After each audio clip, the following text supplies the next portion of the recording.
దేవుని పరిశుద్ధ నామమునకు స్తోత్రములు. ప్రభువైన యేసుక్రీస్తు నామములో శుభములు తెలియజేస్తున్నాం. యేసయ్య ఆశీర్వాద కృపా సన్నిధి అనే ఈ కార్యక్రమానికి మీరు అందరూ విచ్చేసినందుకై ప్రభువైన యేసుక్రీస్తు నామములో మిమ్మల్ని అందరినీ ప్రేమతో ఆహ్వానిస్తున్నాను. ప్రభునందు ప్రియులారా, ఈ దినమున దేవుడు మన కొరకు ఏర్పరిచిన ఒక ప్రత్యేకమైన అంశము నిద్ర నుంచి మేల్కొనుము. నిద్ర నుండి మేల్కొనుము.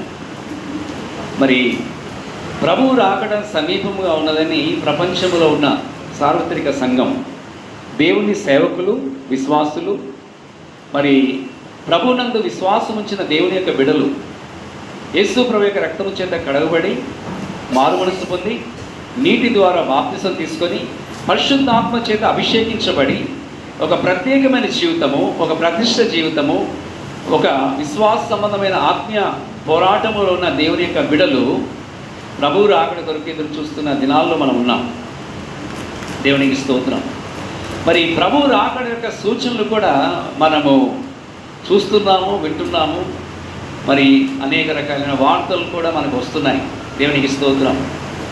ప్రభువునందు ప్రియులారా, మన యొక్క యజమానుడు, మన కాపరి, మన రక్షకుడు ప్రభువైన యేసుక్రీస్తు వారు ఆయన ఎప్పుడు వస్తారో అనేసి మరి ప్రపంచంలో ఉన్న పరిశుద్ధులు ఎదురు చూస్తున్నారు, నీతిమంతులు ఎదురు చూస్తున్నారు. దేవునికి స్తోత్రం.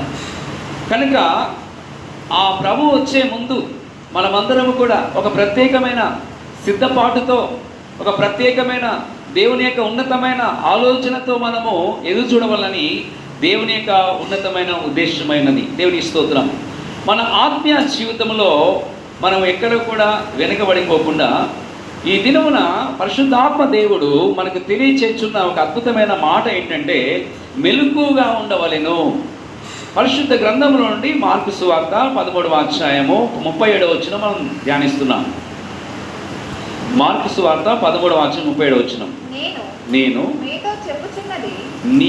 మీతో చెప్పుచున్నది అందరితోనూ చెప్పుచున్నాను, మెలుగుగా నుండుడనెను. హల్లెలూయా. దేవునికి స్తోత్రం. ప్రభువైన యేసుక్రీస్తు వారు చెప్పిన మాట మెలుగుగా ఉండమని దేవుడు తెలియజేస్తున్నాడు. దేవునికి స్తోత్రం. కనుక మన జీవితంలో ఒక ప్రత్యేకమైన సిద్ధపాటు అనేది చాలా ప్రాముఖ్యమైనది. కనుక ప్రభునందు ప్రియులారా, మరి ప్రకటన గ్రంథము 3వ అధ్యాయము 3వ వచనం మనం గమనించినట్లయితే, ప్రకటన గ్రంథము 3వ అధ్యాయం 3వ వచనంలో,